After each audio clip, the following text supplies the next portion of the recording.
YS Jagan వ్యాఖ్యలను మాజీ మంత్రి బొత్స సత్యనారాయణ సమర్థించడంపై వివాదం చెలరేగుతుంది. చంద్రబాబు మంచి కోరుతూనే జగన్ అలా మాట్లాడతారా అని బొత్స చెప్పడం వివాదానికి దారితీస్తుంది. బొత్స చేసిన వ్యాఖ్యలపై కూటమి నేతలు బగ్గుమంటున్నారు.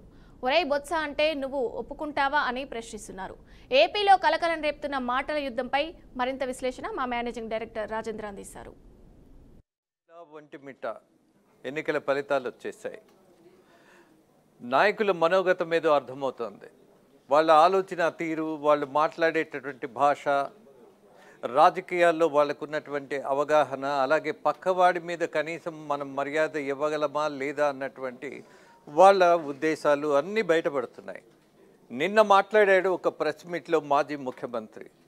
వాడెవడు వీడెవడు, డిఐజీని వాడెవడు అని మాట్లాడతాడు మాజీ ముఖ్యమంత్రి. అలాగే ఇవాళ ఉన్నటువంటి ముఖ్యమంత్రి చంద్రబాబు నాయుడు, ఆయన గురించి కూడా మాట్లాడాడు. వినలేం మనం. ఇంత అమర్యాదగా రాజకీయాల్లో ఇంత అసహనం ప్రకటించాలా? మనకి ఎంత ఫ్రస్ట్రేషన్ ఉన్నా ఇలా తోటి రాజకీయ నాయకుల్ని ఎలా పడితే అలా మాట్లాడేస్తే, మళ్ళీ వాళ్ళు అదే భాష ఉపయోగిస్తే ఈ రాష్ట్రంలో రాజకీయాల పరిస్థితి ఏంటి, రాజకీయ నాయకుల మీద ఉండే గౌరవం ఏంటి, అలాగే ఈ నాయకుల వల్ల ప్రజలకు వచ్చే ఒరిగేదేంటి ఆలోచించాలిగా. ప్రజల కోసం మనం రాజకీయాలు చేయాలి, కానీ మన కుటుంబాల కోసమో, మన ఆదాయం కోసమో, మనం ఎదగటం కోసమో, మనం చేసిన తప్పుల్ని కప్పిపుచ్చుకోవడానికో, మనం చేసినటువంటి దురాగతాలు, అలాగే అవినీతి అక్రమ సంపాదన దాచిపెట్టుకోవడానికి రాజకీయాలు వాడుకోకూడదు. అలాగే రాజకీయాల్లోకి వచ్చి కోట్లాది సంపాదన పెంచుకునేటటువంటి నాయకులను వదిలిపెట్టకూడదు. వాళ్ళు ఏ పార్టీ నాయకులైనా సరే, వాళ్ళు ముఖ్యమంత్రులైనా సరే, ప్రధానమంత్రులైనా సరే, చట్టం ఒకటి చెప్తుంది. అలాగే ఒక సమాజం ఎప్పుడు ఆలోచించేది ఒకటే, విలువైన రాజకీయం కావాలి అని. కానీ విలువ అనే పదమే ఇక్కడ అర్థం కానటువంటి పరిస్థితిలో ఆంధ్రప్రదేశ్ రాజకీయం నడుస్తుంది. మాజీ ముఖ్యమంత్రి తప్పు మాట్లాడాడు అని గ్రహించినటువంటి సీనియర్ పొలిటీషియన్ బొత్స సత్యనారాయణ, ఆయన చెప్తున్నాడు పాపం కష్టపడి.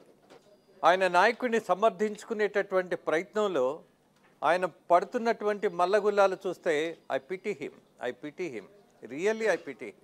తప్పు చేశాడని చెప్పలేడు, ఆ సాహసం లేదు ఆయనకి. ఆ అవకాశం అంతకంటే ఇవ్వలేదు వాళ్ళ నాయకుడు. పోనీ ఇంటర్నల్గానైనా మీరు మాట్లాడింది కరెక్ట్ కాదు, అది మనకి డ్యామేజ్ అవుతుందని చెప్పే రాజకీయం వాళ్ళకి అసలు అది సాంప్రదాయమే కాదు, వాళ్ళకి పద్ధతే కాదు. మరి ఇవాళ ప్రెస్ మీట్ పెట్టి మరీ మాట్లాడుతున్నాడు, ప్రజాస్వామ్యం ఖూనీ అయిందట. మాలాంటి కొంతమంది జర్నలిస్టులు ఉన్నారు. గతంలో ఎన్నికలు జరిగినప్పుడు ఒక మహిళ నామినేషన్ వేయటానికి వెళుతుంటే ఆ నామినేషన్ పత్రాన్ని లాక్కుంటున్నటువంటి వైసీపీ నాయకులను తప్పుకోవడానికి జాకెట్లో తన నామినేషన్ పత్రం పెట్టింది. వదిలేశారా మీరు? వదిలేయలేదే. జాకెట్లో చెయ్యి బెట్టి లాగేసినటువంటి దురాగతం ఇంకా గుర్తుంది. జనాలకున్నది, నిఖార్సైన జర్నలిస్టుకి గుర్తుంది. మనం ఏమంటున్నాం ఇవాళ? ఫైన్, రాజకీయాలు ఎలా ఉన్నా, ఫలితాలు ఎలా వచ్చినా, రాజకీయ నాయకులకు ఒక బాధ్యత ఉన్నది అన్న విషయాన్ని మర్చిపోయి పదే పదే ఏదో ఒకటి మాట్లాడేస్తే ఈ రాష్ట్ర భవిష్యత్తు ఏంటి? ఈ రాజకీయాల్లో మీకుండే విలువేంటి? ఏం ఆశించి మిమ్మల్ని అసెంబ్లీకి పంపుతున్నారు? ఎలా ఉండాలని ఆశించి మిమ్మల్ని ఎన్నుకుంటున్నారు? అది అర్థం చేసుకోవటంలా. ముఖ్యంగా ఇవాళ బొత్స సత్యనారాయణ ఆయన వాడు అనటమో, లేకపోతే ముఖ్యమంత్రిని పరుష పదజాలంతో మాట్లాడడం కూడా తప్పు కాదన్నట్టుగా కవర్ చేస్తున్నారు. ఒక్క పని చేద్దాం మనం. ఆ పార్టీ ఈ పార్టీ అనేది కాదు, ఎవడైనా సరే పక్కాడిని వాడు అన్నప్పుడు దాన్ని సమర్థించుకునే పరిస్థితి ఉన్నది అనంటే ఒకే ఒక ప్రశ్న వేద్దాం. బొత్స సత్యనారాయణ లాంటి సీనియర్ నాయకుడిని వేద్దామా? ఎందుకో మనసు అంగీకరించట్లా, కానీ తప్పట్లా. వీడైనా బొత్స సత్యనారాయణను ఒకడు అంటాడు, వదిలేయమంటారా? వాళ్ళని ఏం అనొద్దు అని మీరు సలహా ఇస్తారా?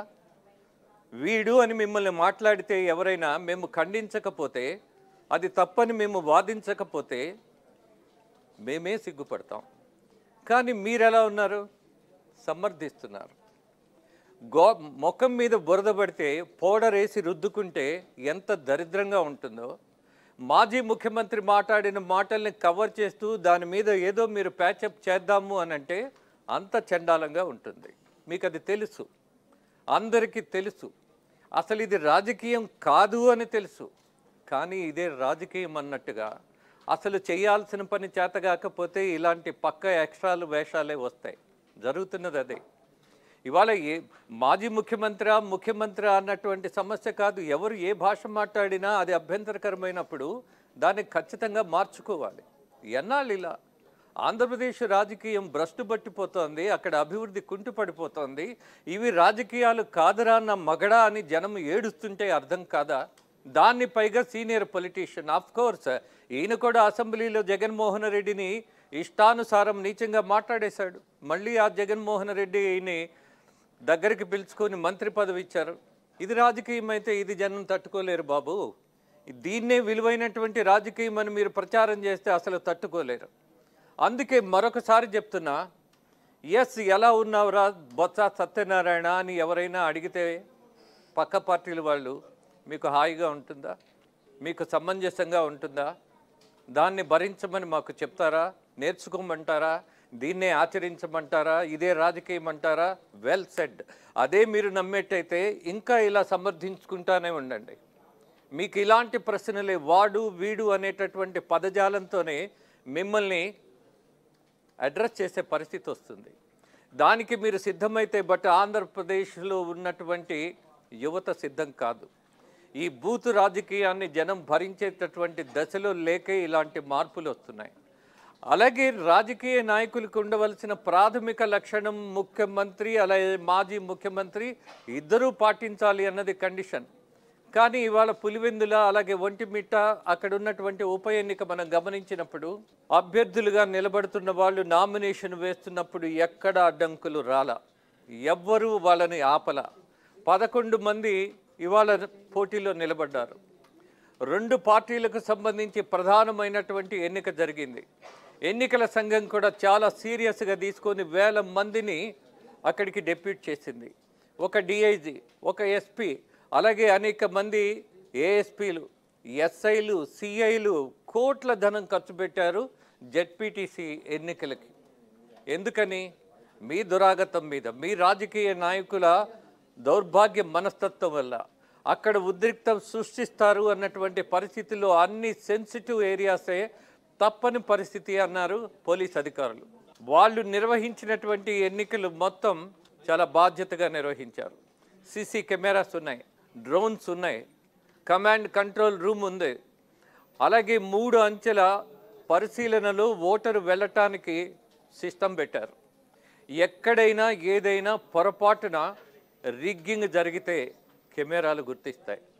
అలాంటి పరిస్థితి ఉంది అని అంటే వాటిని ముందు పెట్టండి. ఎవరైతే రిగ్గింగ్ చేశారో జనమే వాళ్ళ వీపు పగలగొట్టేస్తారు. మీకు అసలు సందేహం అక్కర్లా. ఏ పార్టీ వాళ్ళు అక్కడ రిగ్గింగ్ చేశారో అది గమనించిన మరొక పార్టీ వాళ్ళు నిజాన్ని బయట పెడితే అద్భుతం, మీకు సలాం చేద్దాం, మీరు చెప్పింది నమ్ముదాం, ఇక మీరే మా నాయకుడు అని ఆరాధన చేసే పరిస్థితి మేమే ప్రోత్సహిస్తాం. జనాన్ని బతిమిలాడతాం. ఇంత గొప్ప నాయకులు ఇంత వాస్తవాలను బయటపెట్టారు, రిగ్గింగ్ చేసిన దృశ్యాలను మొత్తం ప్రజల మధ్యకు తేగలిగారు అని. ఎలా తేగలరు అని ఎవడైనా ప్రతిపక్ష నాయకుడు అడిగితే ఒకే సమాధానం, మొత్తం ఫుటేజ్ ఆర్టీఐలో రైట్ టు ఇన్ఫర్మేషన్ యాక్ట్లో మీరు తెప్పించుకోండి, మీరు చూయించండి. ఎస్, మీ దగ్గర ఆ సమాచారం ఉంటే జస్ట్ కమ్ టు మీ, మేము ప్రసారం చేయటానికి సిద్ధంగా ఉన్నాం. ఎవడు ఎక్కడ ఎప్పుడు రిగ్గింగ్ చేశారో వీఆర్ రెడీ. ఆ సాహసం ఏదైనా చేయదలుచుకుంటే చేయండి, మీతో ఉంటాం. జనం మీతోనే ఉంటారు, ఏ పార్టీ నాయకులైనా సరే. చూద్దాం ఏం జరగబోతుందో. ఈ ఉద్రిక్త వాతావరణం మధ్య, ఈ వైఫల్యం మధ్య, ఈ ఫలితాల మధ్య ఎవరు ఏ పాఠం నేర్చుకుంటారో, జనం కోసం నిలబడతారో అదే కావాల్సింది అని ఆశిస్తున్నా.